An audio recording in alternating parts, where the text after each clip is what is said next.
Welcome. Let your body settle where it is. Let the weight of the day dissolve. Let your mind soften like clay in warm water. Tonight, I'm going to tell you a story about a crow. Not a wise crow. Not at first, anyway. Just a restless one. The kind who couldn't sit still, who was always looking for the next thing, the next meal, the next perch, the next adventure.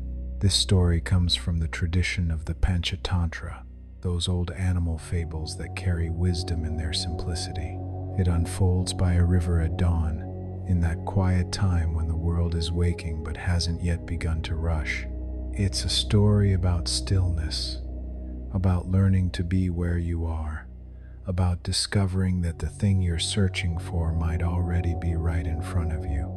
You don't need to follow every detail. You don't need to remember anything. Just let the story flow like the river. Let it carry you gently towards sleep. If you drift away, that's exactly right. This is a story about a crow, a heron, and the art of presence. Let your breath slow. Let your shoulders drop. Let the riverbank welcome you. The story begins now. There was a river, not wide, not particularly beautiful, just a river that flowed through the countryside, winding between rice fields and small groves of mango trees, carrying water from the hills down to the plains. The banks were lined with smooth stones, worn round by centuries of current.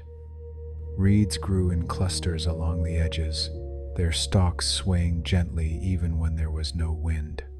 And in the shallows, where the water was clear and cold, small fish darted between shadows, quick as thoughts.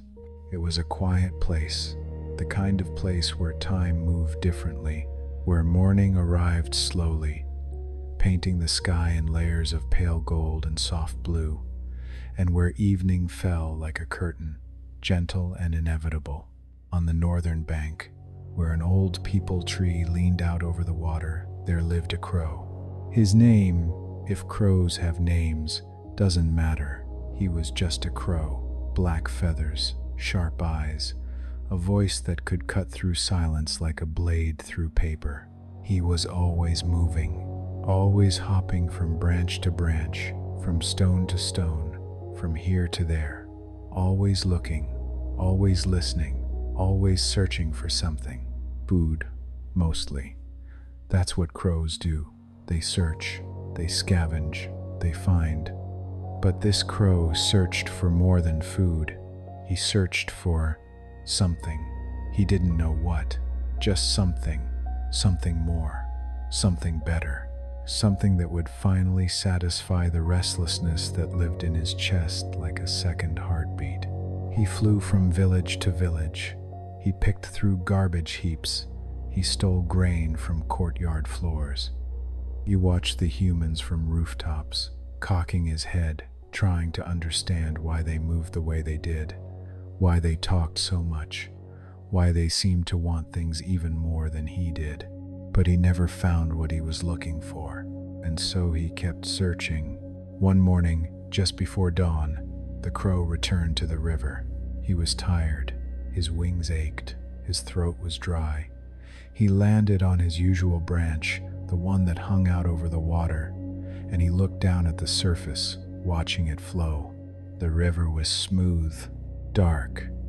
The sky above was just beginning to lighten, that deep blue before sunrise when the stars are fading but the sun hasn't arrived yet. And there, in the shallows, standing perfectly still, was a heron. The crow had seen the heron before, many times.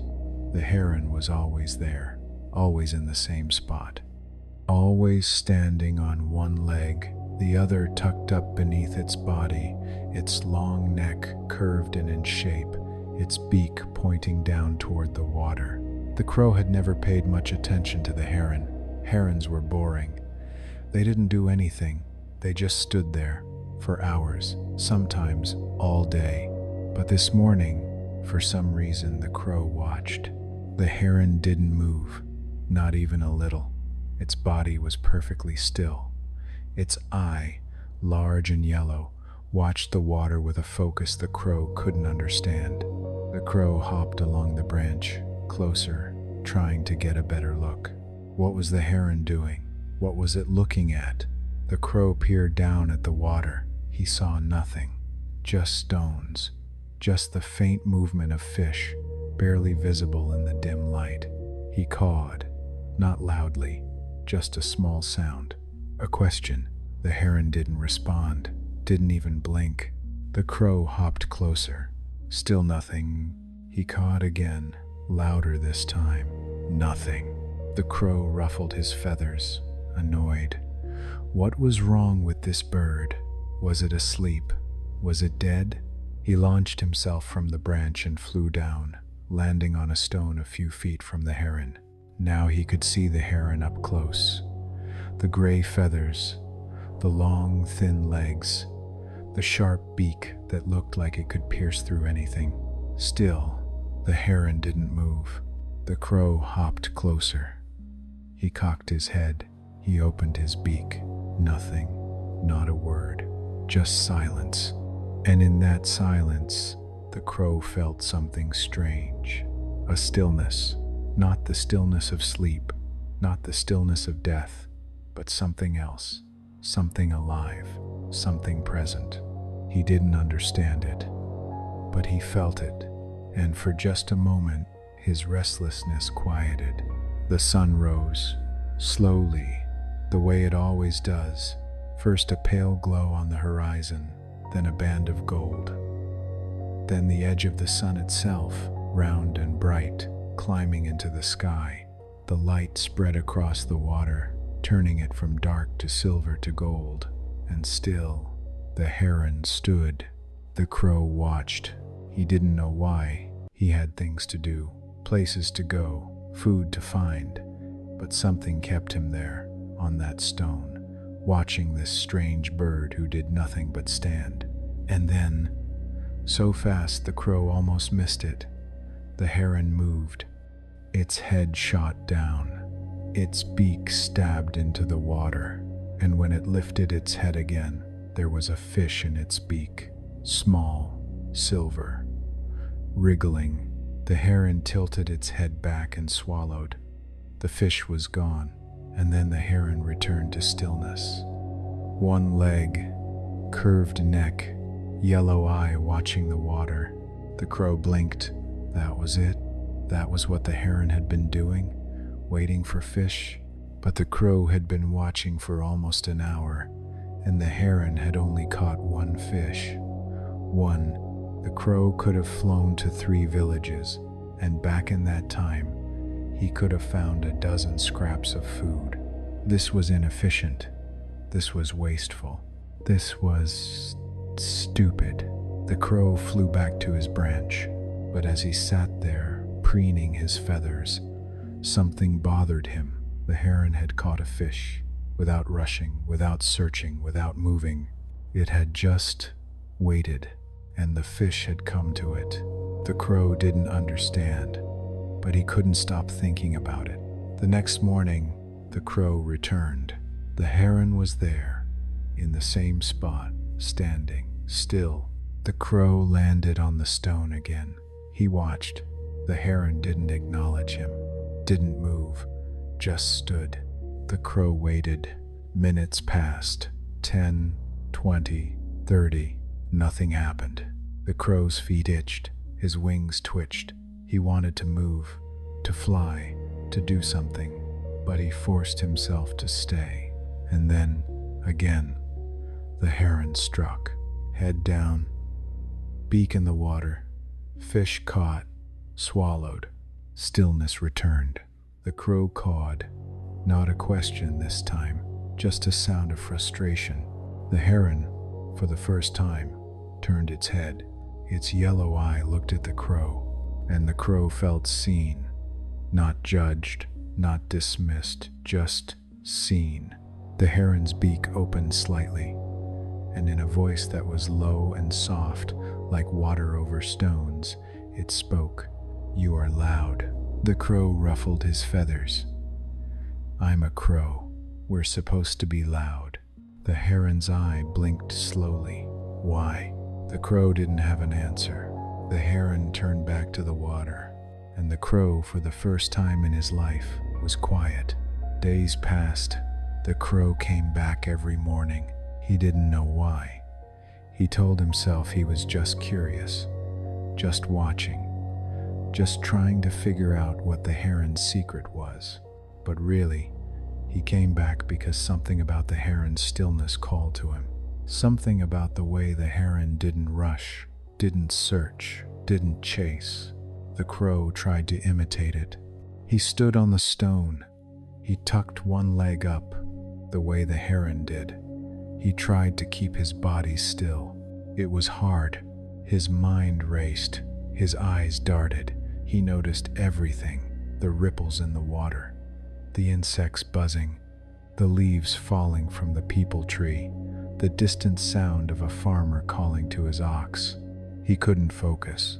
After a few minutes, he gave up. He hopped. He flew. He cawed. The heron said nothing. But the next morning, when the crow returned, the heron spoke again. "You move too much." The crow landed with a thump. "I'm a crow. We move. That's what we do." The heron's eye watched him. "Why?" Again, the crow had no answer. Because if I don't move, I'll miss something." The heron was silent for a long time. Then it said, very softly, "What are you afraid of missing?" The crow opened his beak, closed it, opened it again. He didn't know. Weeks passed. The crow kept coming, and slowly, without realizing it, he began to change. He didn't hop as much. He didn't caw as much. He started to notice things he'd never noticed before. The way the light moved across the water as the sun rose. The way the reeds swayed even when the air was still. The way the fish moved in patterns, circles within circles, invisible until you stopped looking for them. He started to understand what the heron was doing. The heron wasn't waiting for fish. The heron was present with the river. It was watching, not searching, not hunting, just watching. And because it was present, because it was still, it saw the fish. It knew when to move. It knew when to strike, not from effort, from presence.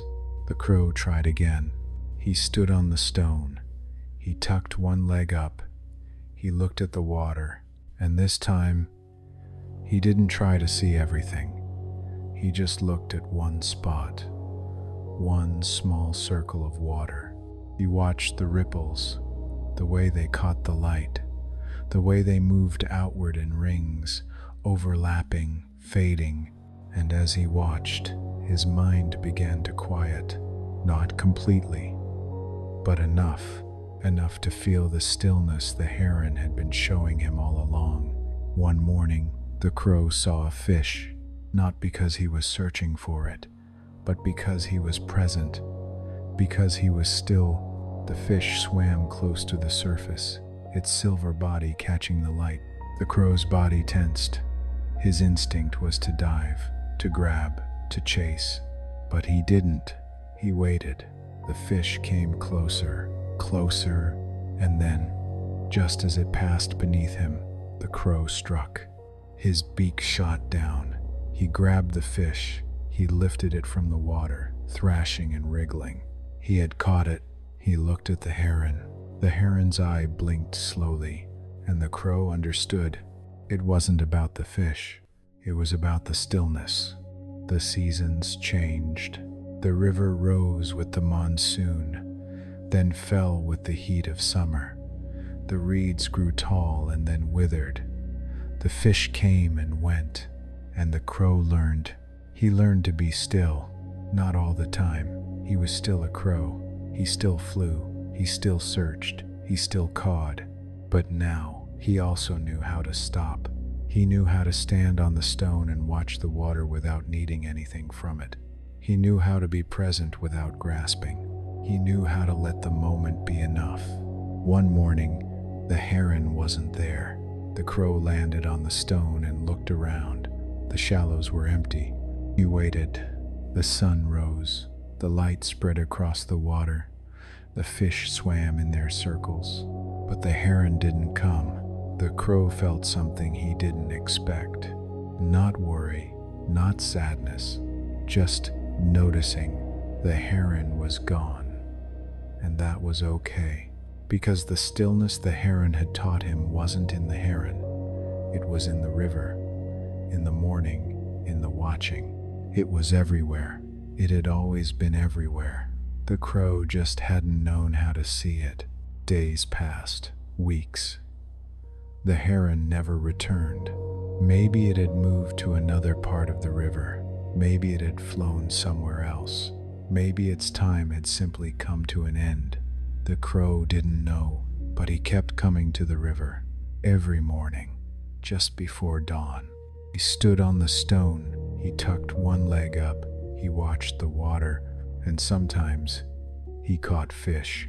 But more often, he just stood, still, present, alive in the moment, no longer searching for something he couldn't name, because he had found it, not in the heron, not in the fish, not in the flying or the searching or the noise, but in the stillness itself, in the quiet knowing that this moment, right here, right now, was enough, had always been enough, would always be enough.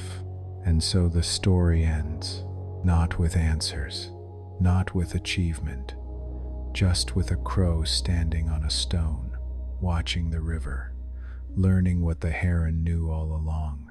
That stillness is not the absence of movement, it's the presence of being. Let that presence hold you now. Let your body rest. Let your thoughts settle like silt falling through water. Let the night wrap around you like soft feathers. There is nothing you need to chase, nothing you need to find, nothing you need to become. You are already here. You are already whole. You are already enough. Sleep now. Let the river carry you. Let the stillness hold you. Let the morning come when it comes.